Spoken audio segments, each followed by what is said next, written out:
Welcome, everyone.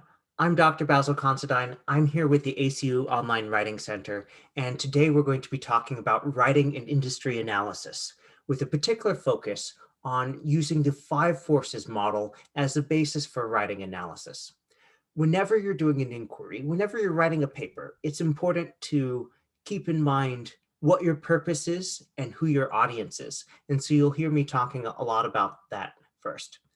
But as a lead-in, let me also say that today we are going to be delving into a number of areas, and whether you are new to the Writing Center or you've come to many of our webinars before, we're happy to have you here. We work with students through many points in their process. We work with students through webinars such as this, through one-on-one appointments, through attending various university things that we also show up, and by providing sample papers, explanatory posts about different topics, and things like paper templates to save you time. So most students will work with us through one-on-one appointments, what we call asynchronous appointments, where you upload your paper, uh, we go in and look at your draft, and within 24 hours of the appointment time, you get an email with our feedback. So one of the advantages of an asynchronous appointment is that you can have an appointment at 11:30, and then so long as you get that draft to us by 11:30 p.m., you can go and sleep calmly, happily through the night, and then come back, and the next day we'll have that feedback for you. Now, if you have, say, a 9 a.m. appointment on Monday, when the paper's due that evening, we'll get that to you faster. We want to make sure that you can meet your deadlines there. But in general, for appointments, 24 hours from the time that you sign up for, say 6 p.m. on Thursday evening, 24 hours from then, you should have an email from us, if not before. So we also do, by special request, phone and Zoom appointments where we call you or send you a link. Now that depends on how our staff are available. So during intersession, those week zero periods between terms, excellent time to ask for one of those. The finals week, the day that something is due, yeah, that may not be as good. So if you have a question like that, you can always try asking it by email first, and we certainly answer a lot of those. So if it's something that you think, if I write a few sentences in the email, you'll have all your questions out, send it our way, and we'll see if that works for you. Otherwise, feel free to make an appointment. And if you do ask for a phone or Zoom appointment, give us a number of choices so we can try and get back to you with something that works, rather than having to do a couple rounds of emails. Again, the basic process is to schedule an appointment. We use the WC Online system for this. And then by the time that your appointment rolls around, submit your paper to the Canvas box.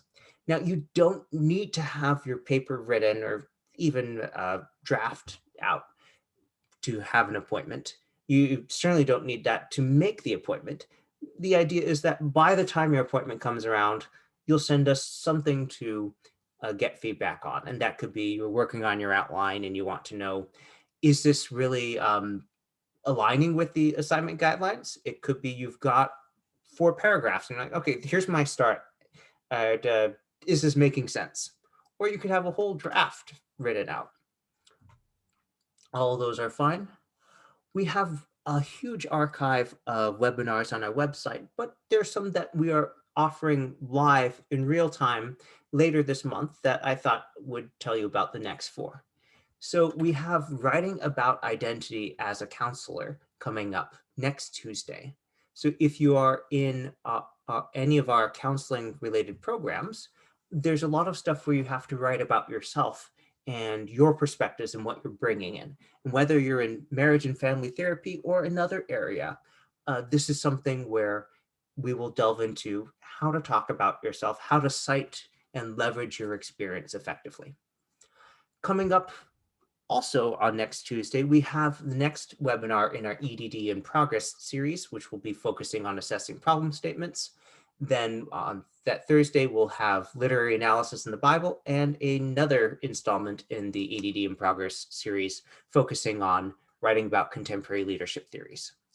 Now, even if you see a webinar with a particular program tagged or highlighted in the name or the description, that doesn't mean you can't come if it's of interest. You are more than welcome to attend any of our webinars. We have some people who are considering what their next degree might be, and so they have requested that we get a copy of the slide deck or the recording to them.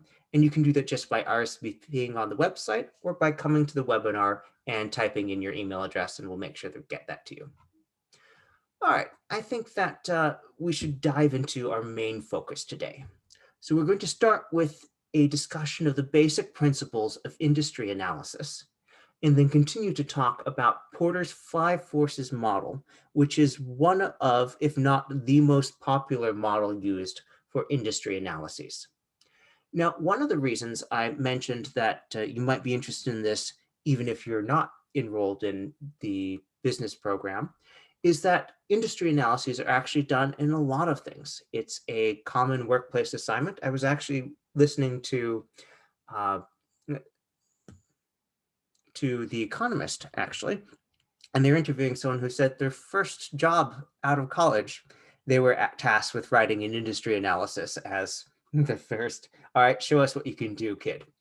So it is a common thing that if you're starting a business, you should do or commission an industry analysis. And very likely, if you're working with someone on that, they'll be using Porter's model because it's become such a standard. And then we're going to talk about the specifics of a industry analysis assignment, one for BUSA 656, which happens to be using the 5 forces model. But I know that there are other programs at ACU, the nursing program, for example, where you will be writing industry analyses. So if that applies to you, feel free to chime in with questions. So let's talk about industry analysis in general. First off, the main function of an industry analysis is to assess a market. There are a number of different reasons you might do that. I have some friends who were very successful in their business and started a foundation to do charitable giving. And they did an industry analysis to try and determine the areas of greatest need where they could get more bang for their buck, if you will, in their giving. I also have some friends who started a consultancy business. And so they did their industry analysis to try and find out, is this an industry that's growing or shrinking? And they actually went through a couple different ideas and a couple different analyses before they settled on one that they said, okay, this is a good growth area. We're going to go there. And then they started doing regional analyses to figure out where to move. And then they moved to a place that had a very low cost of living, but all the amenities that they wanted. And they've been doing very well and their business is doing great. So when you're doing this analysis, as I mentioned earlier, it's important to keep in mind what your end goal is. What are you trying to do? You could be, for example, just trying to understand what is going on. And there are a lot of these. There's a lot of literature here. And in fact, if you are looking for something to publish, you might do a brief industry analysis to say, okay, so here's this area. Some things have changed here. Here's an analysis of what's going on here. And you might get that published in a magazine like Forbes or The Economist, or a newspaper like the Wall Street Journal, or in an academic journal. All those are great things to do. And we do have some students who go on and publish their assignments in a slightly modified form elsewhere. You might also be conducting this analysis because you're trying to determine the relative positioning of companies. How do they rank next to each other? How do they compare? Who's doing really well or who's positioned to do well? You might be doing this to try and inform marketing. And once you've understood the industry better, determine where to direct your resources, where the growth areas. You might be looking for strategic areas that you're going to invest in or divest in. Now, for those of you who might have done anything with fundraising and development, if you're working for an organization that has an investment portfolio, an endowment, if you will, then you'll know that there's a lot of stuff that goes into determining, okay, where are we going to invest now? And that could change from deciding, okay, we're going to invest in this area that's very high growth to say, we're trying to invest in this particular area because we're launching a degree program in it, or we're trying to invest in the community around us. I have some colleagues at Mercer University in Georgia. This is a bit south of Atlanta in Macon, Georgia. And there, the university did an industry analysis of housing and realized that, oh, one of the major impediments to people moving and working for us is how the respective primary and secondary education and housing industries were in their area. And so they decided to address that in their benefits package for faculty and staff. And everyone I was meeting with there had moved there for just a year or two and then loved the benefits so much that they stayed and started their family, bought houses and all that stuff. So that's a case of an industry analysis being used by a entity, a university that was trying to understand, okay, what's going on around us so we can hire and keep people. It can also be used to predict threats and performance. How do we think things are going to go well? What is endangering our business? Or what is endangering the basic market that we are playing in right now? So we're now going to turn our attention to look at Porter's 5 forces model. Now, the 5 forces model is a particular way of understanding how the industry works that uses, as you might expect for the name, 5 forces that, as you'll see in this diagram here, are directing towards that central goal of how does a company or other organization, how does it distinguish itself? How is it successful versus what might be its competitors? And so these are a variety of forces that are coalescing in the center, that are mixing around, and some may be more important than others at different times. But this is a way of understanding, okay, well, here are the main things that we want to be keeping track of to understand what is the industry, what's going on, where's it going.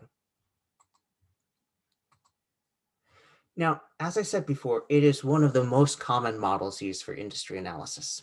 That hasn't always been the case. I grew up in the Boston area, and for a while it was something that was mainly used by people coming out of Harvard Business School. But it has become very popular, and you'll find it cited all over. And in fact, it's been revisited and expanded, but if you are looking to go back to the very original article, the one that started it all, that's this one, Porter 1979. And if you are going to be accessing that article today because you want to just cite it and support, this is what your reference entry would look like. If you're citing it in the body of your paper, well, let's go back to the previous slide. And you'll see Porter 1979 in the lower right-hand corner is exactly how we would cite it. Who wrote it? Porter. When was it published? 1979. It happens that today it is accessible on the web, so you don't have to go through a library and find a copy of it or order it through interlibrary loan. You can just go online, but it is the same text of the article. It just happens it's available in this format now.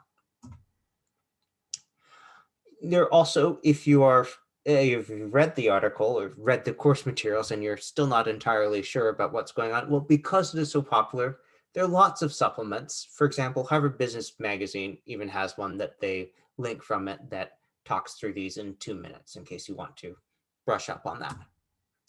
We are going to look at the basic way that this particular model works.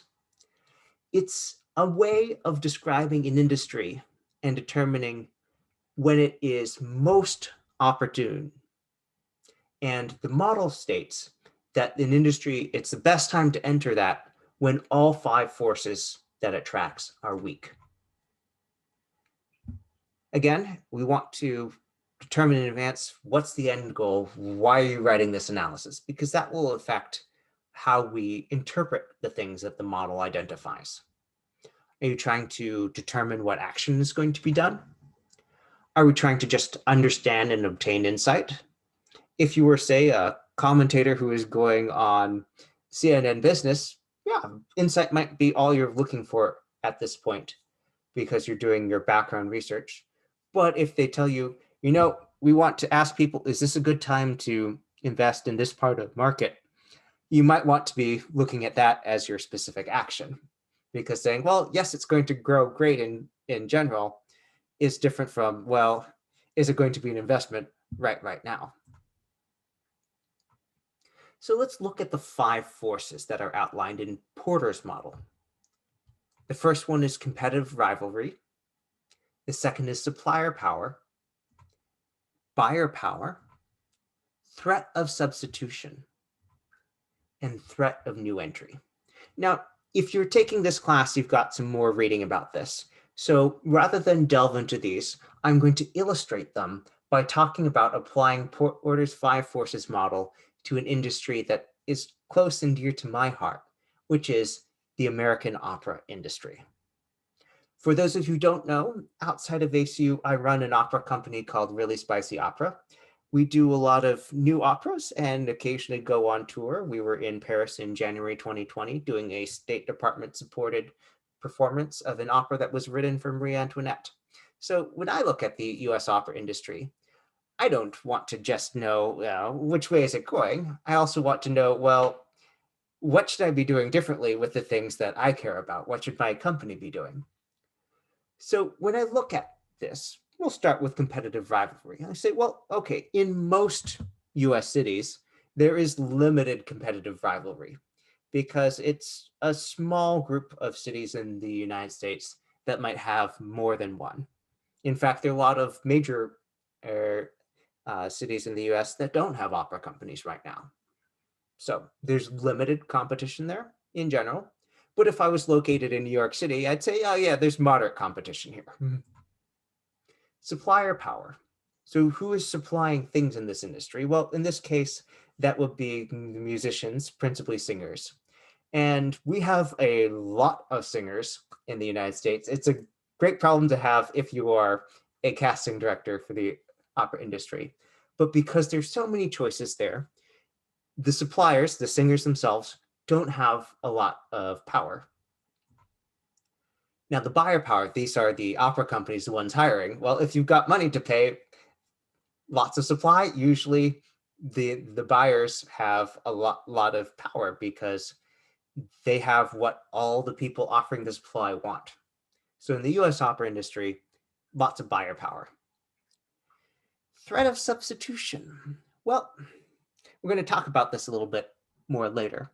Threat of substitution is a place where a lot of people go wrong because you said, well, okay,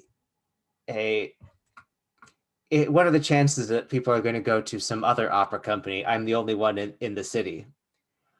Then your threat of substitution would be low if you're putting it in that terms.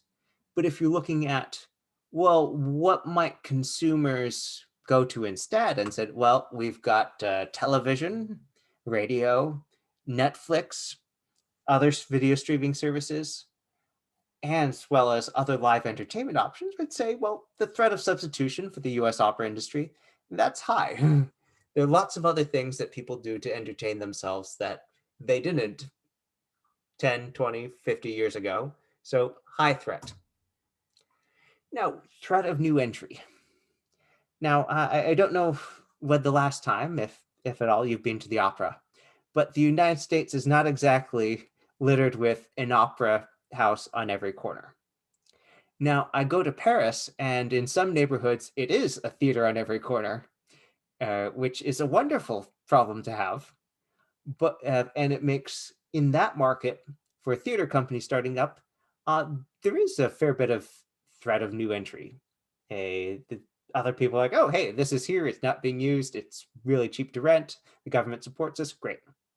Well, in the United States, we don't have a lot of opera companies, and it generally is one of the most expensive performing arts to do. So there is limited threat of new entry in most market areas because it costs a lot of money. Now, if we were looking at the US live entertainment industry in general, rather than the US opera industry, we would get some very different answers. And this is why it's very important when you're doing any sort of industry analysis to make sure you're paying attention to the right things, that you're looking at the right things.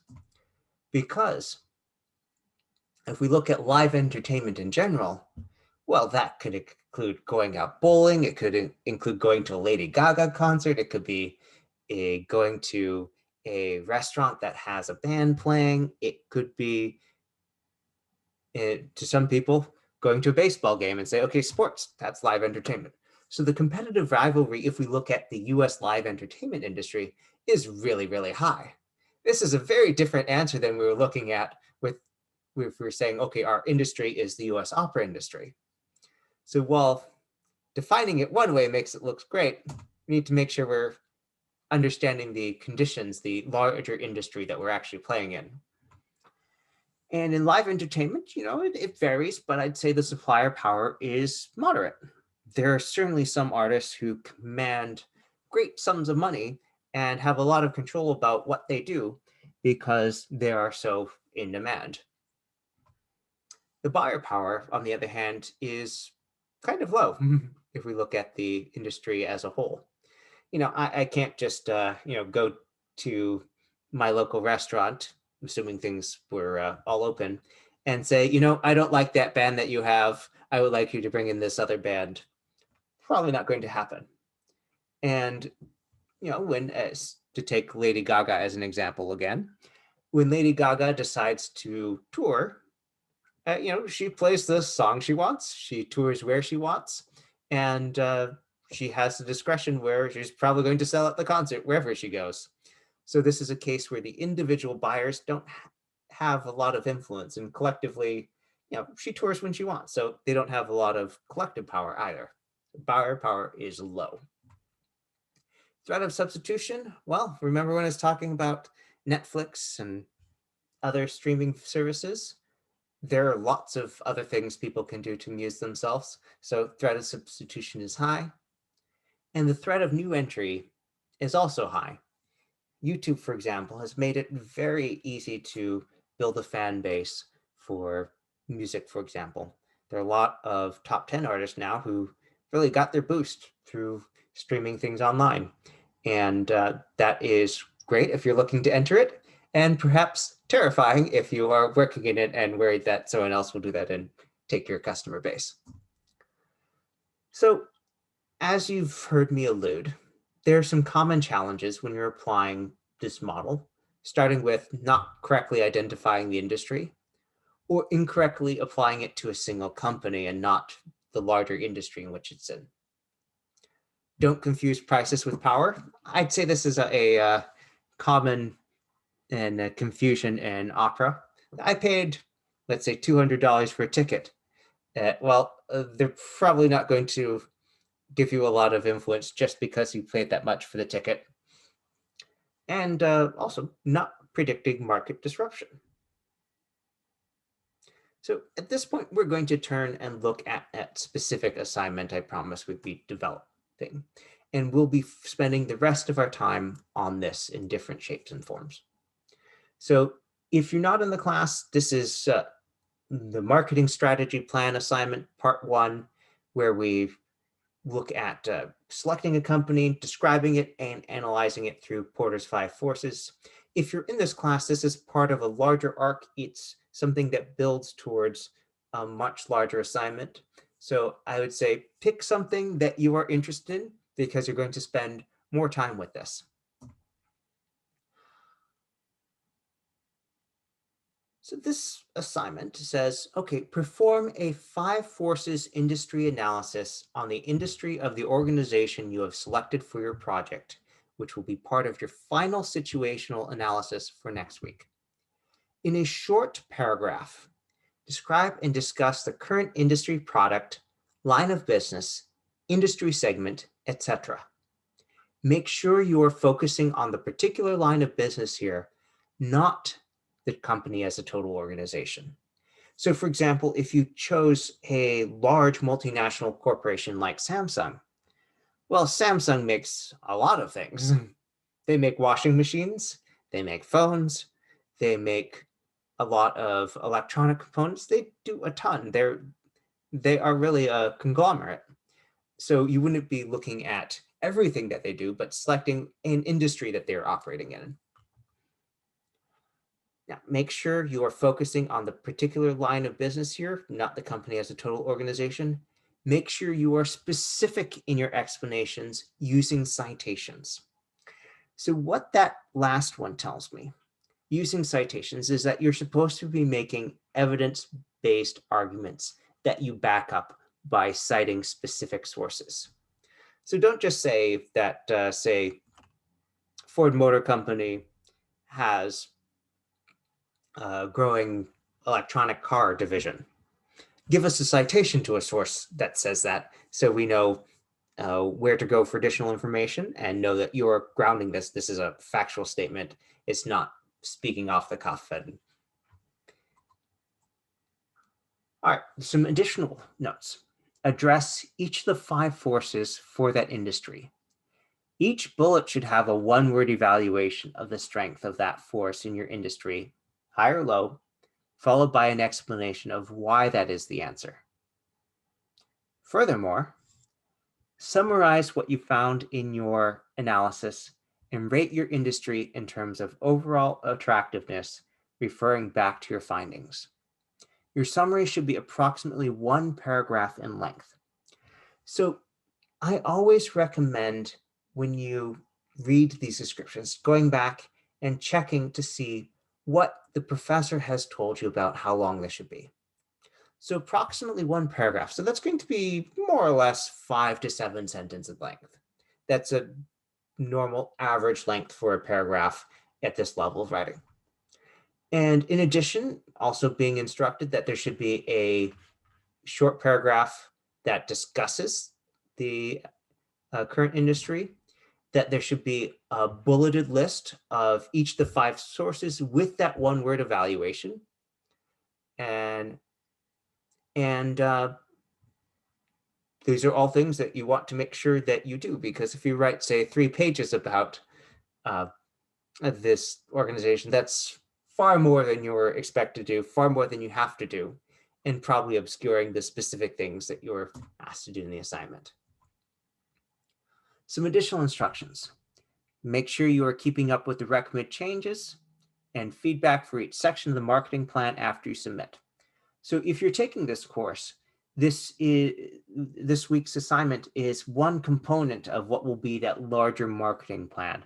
So it is a good idea to name your draft to include the year, month, and day, so that you can see, oh, this is the most current draft.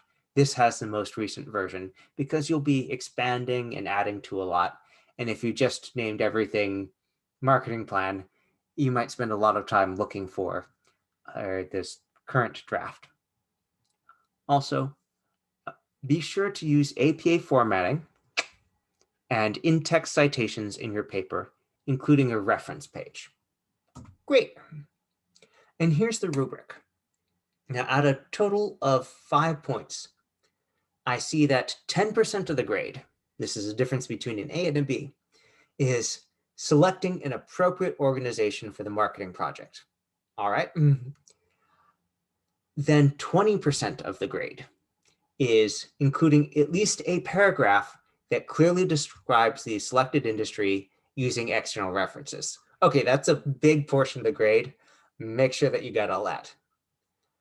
Conducting an analysis that includes a bulleted list of 5 forces with a one-word evaluation of their strength and brief explanations. Okay, that is 30% of the grade. Okay, definitely want that. A thorough summary of analysis findings and an industry rating of approximately 1 paragraph in length. Great, that is another 20%. And then 10% each for following APA guidelines and having the things that go with it. And then graduate level writing, including grammar, usage, spelling, punctuation, etc. Okay, that is fairly straightforward. I see for this assignment, the professors have given you a detailed list of things to do in an order to do them. So let's get started with looking at the next step, which is making a list, an outline, to make sure that you don't forget any of these. Now for this next bit, I'm not going to fill in any specifics. You should be picking a organization and an industry that suits your interest because you will be working on this. And I'll say this, most people don't go into opera to make lots of money. It's a great way to spend a lot of money. So you probably don't want to see analysis from me about that. What we are going to do is we're going to take the APA course paper template that we have at the Writing Center.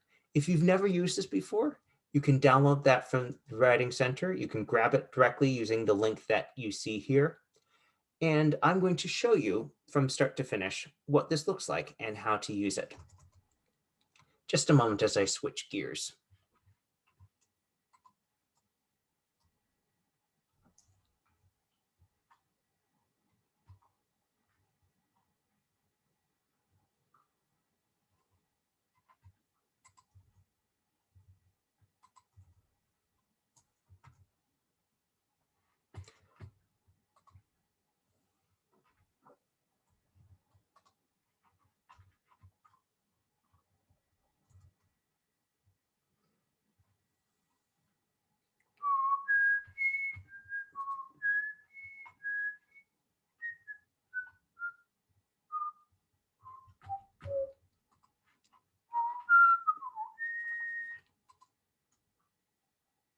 All right, you should now be seeing a copy of the APA course paper template, more or less as you would download it. There's some comments on the side. I'm just going to delete those now so that they don't distract from us. If you grab the template and you want to do the same thing, go to review, and where it says comment, we have an option here. And if you click on this little chevron, there's an option, delete all comments in document. There we go. No more comments to distract us. So I'm going to start by filling in the name of the assignment here. And I will call mine.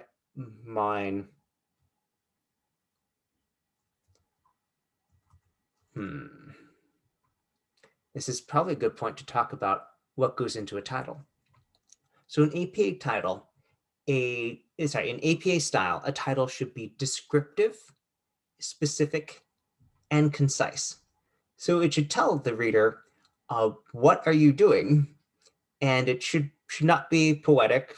It should be clear.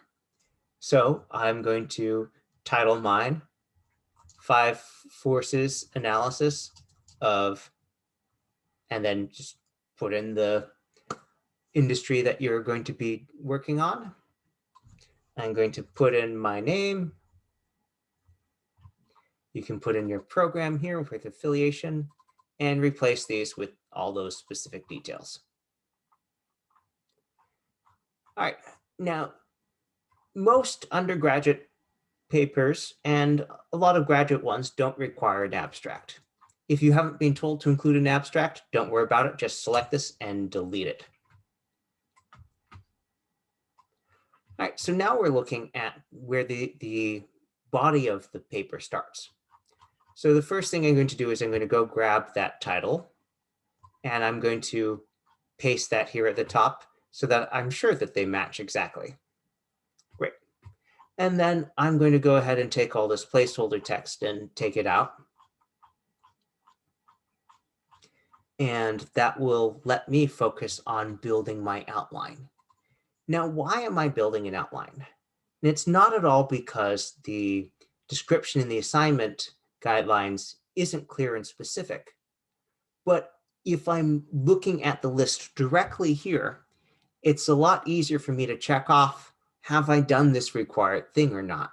Because I want to get full credit on my assignments by doing everything that is asked and not worry about losing some because I forgot or went astray. So, all right, well, I'm going to go ahead and I'm going to start by copying and pasting the directions here. It's not really worrying about the formatting, just getting these elements in here. And then I'll go ahead and I will extract the key details.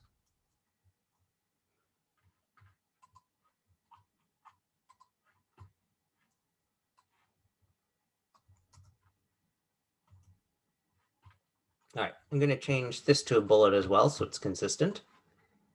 And all right, let's look at what I have to do here. All right, so short paragraph, describe this.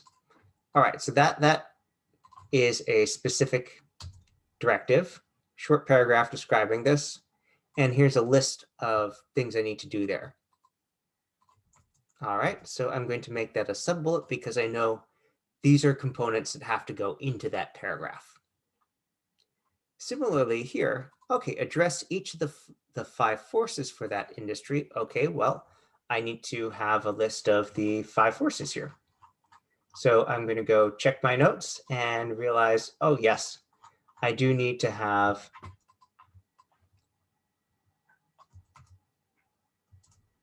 this list here.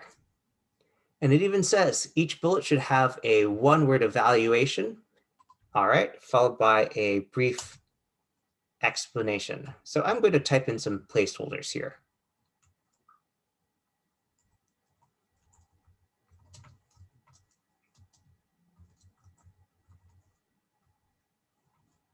So I know that I need to have a brief explanation, which is probably going to be a 1 to 3 sentences, depending on how much I need there.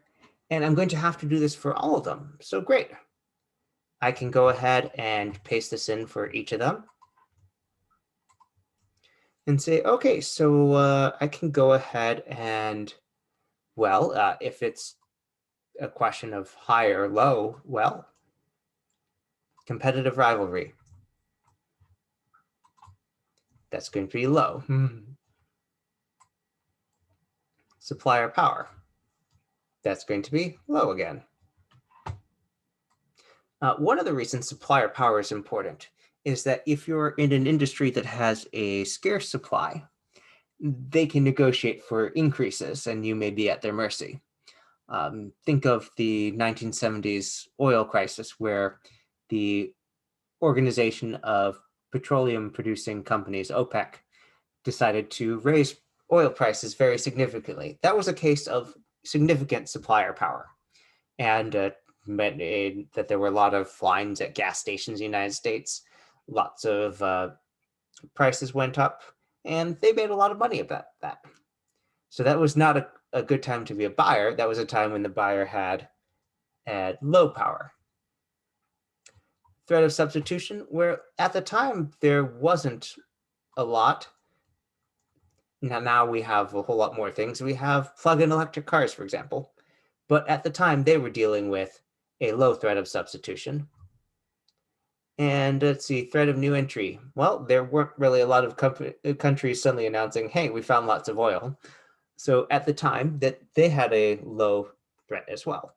And so you go through each of these as you see here, and then gradually you go in and give a more detailed explanation. Competitive rivalry, low.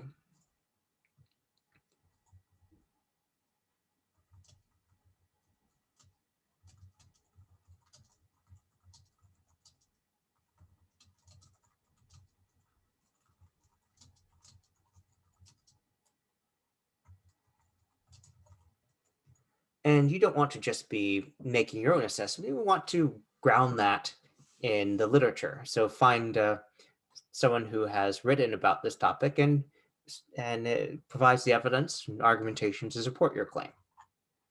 So go through and do that.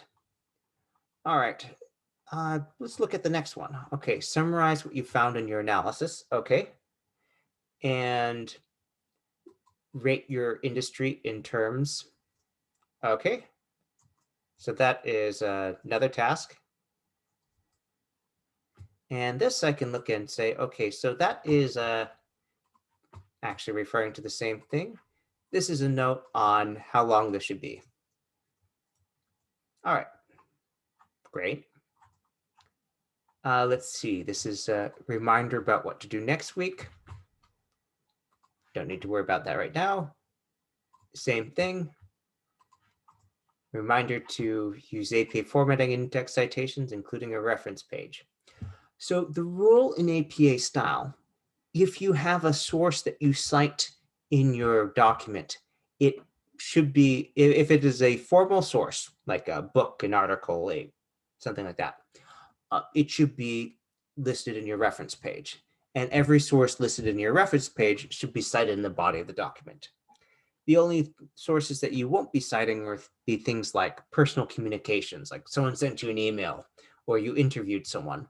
Those would not appear in your reference list. Why? Because someone else can't go and access those. Now, if it was an interview that was published, well, that changes it, because now it is something that someone else can get to. So if you are citing a published interview, that does go in your reference page. But if it's something that you went into the interview yourself and no one else can access your notes, then you would cite it as a personal communication. And if you watch our Introduction to APA Style webinar and go into more details about how to cite these different types of sources.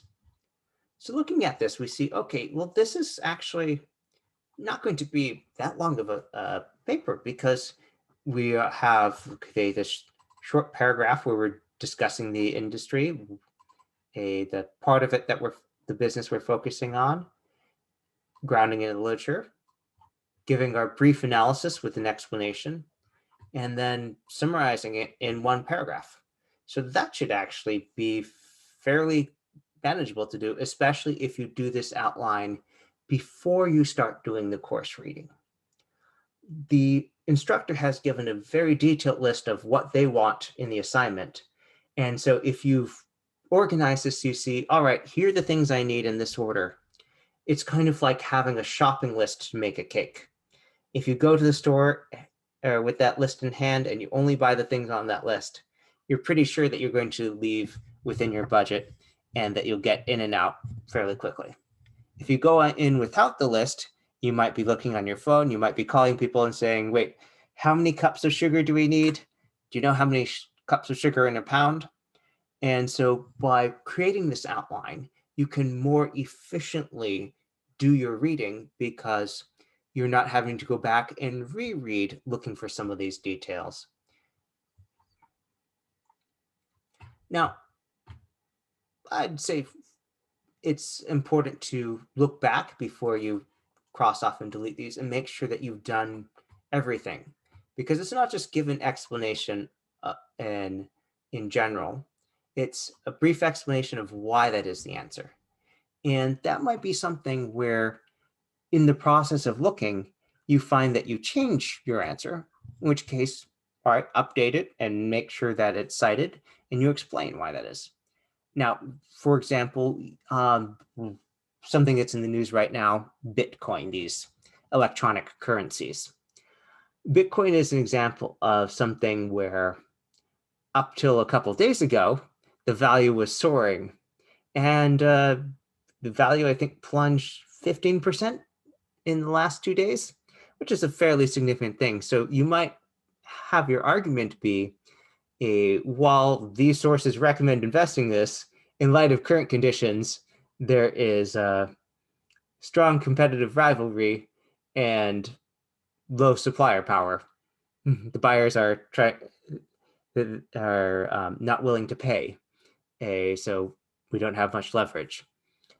And whatever it is that you've chosen to work on, make sure that you are giving a clear explanation. I would recommend even reading that out loud, because if it doesn't make sense when you're hearing it, it's probably not going to make sense when you're reading it. And also, we often find that there are missing words and such that we catch when we're reading the text out loud.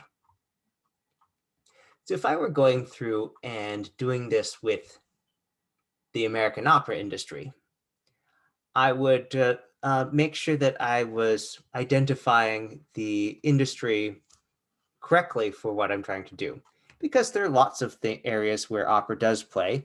There are galas, there are costume rentals, there's set construction, there's selling recordings and everything. So what exactly am I playing with?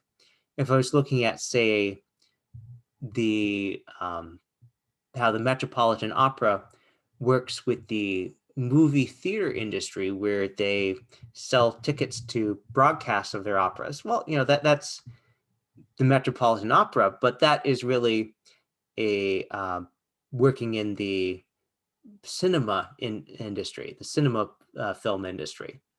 And that is very different than if we're looking at it as how that organization partakes in the live entertainment industry in general.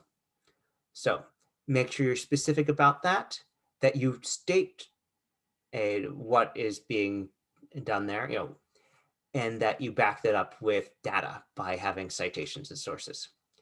The last thing that I'll say is if you are wondering, where am I going to get citations to support these things?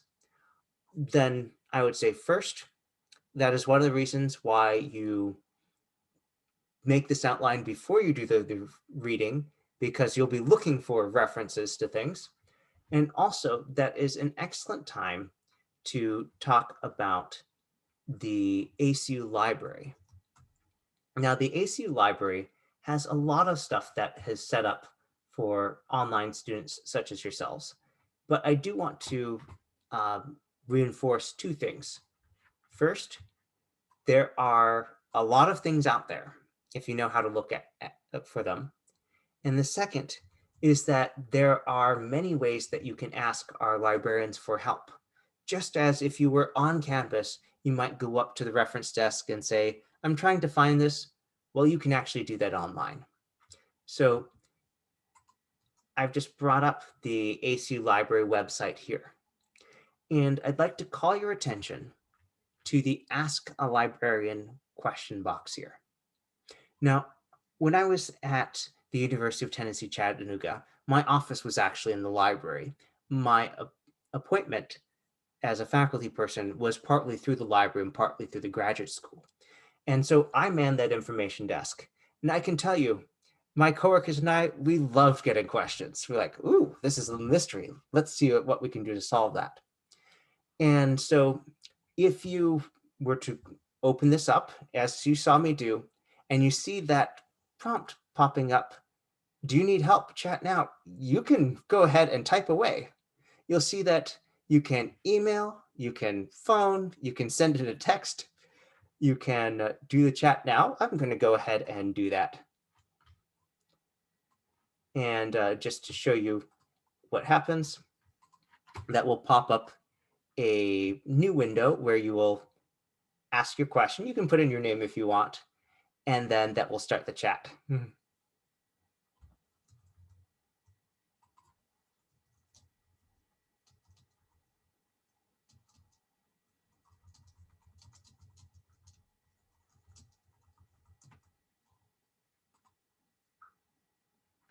And so as we're talking here,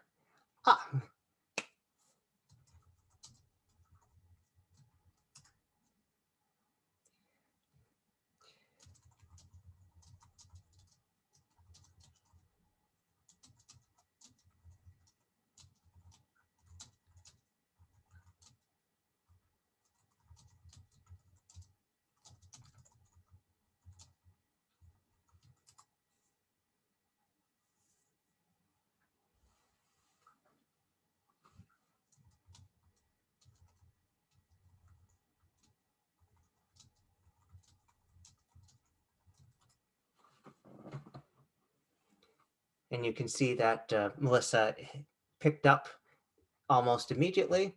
And when she saw I asked a second question, stopped to read that. And aha, we have a list of times that we can look at elsewhere.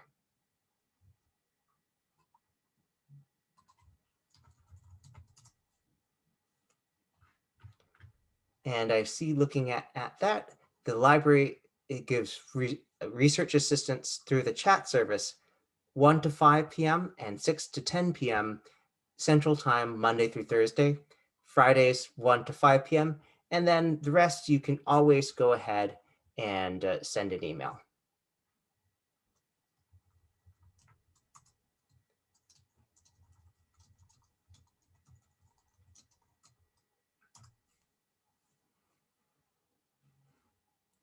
So you heard that from the librarian themselves. You can ask questions anytime. And if you are searching for something and having trouble finding it, you can always send a link, and that way they will see what you've searched already and follow up. So don't feel embarrassed about asking. If you have a good idea, I'm sure there must be something out here, I'm not finding it. You can call during business hours, you can chat them up, or just send an email. So please feel free to reach out if you feel that you would benefit from help. And that extends to the Writing Center as well. You're more than welcome to ask us questions. If you find a source and you're not sure how to format that in APA style, go ahead and send us an email. This is where we're going to stop for the evening. So I'll say, whether you're watching this on video, whether you're attending right now, I hope that you have a wonderful semester. We're happy to have you back and look forward to working with you. Thank you.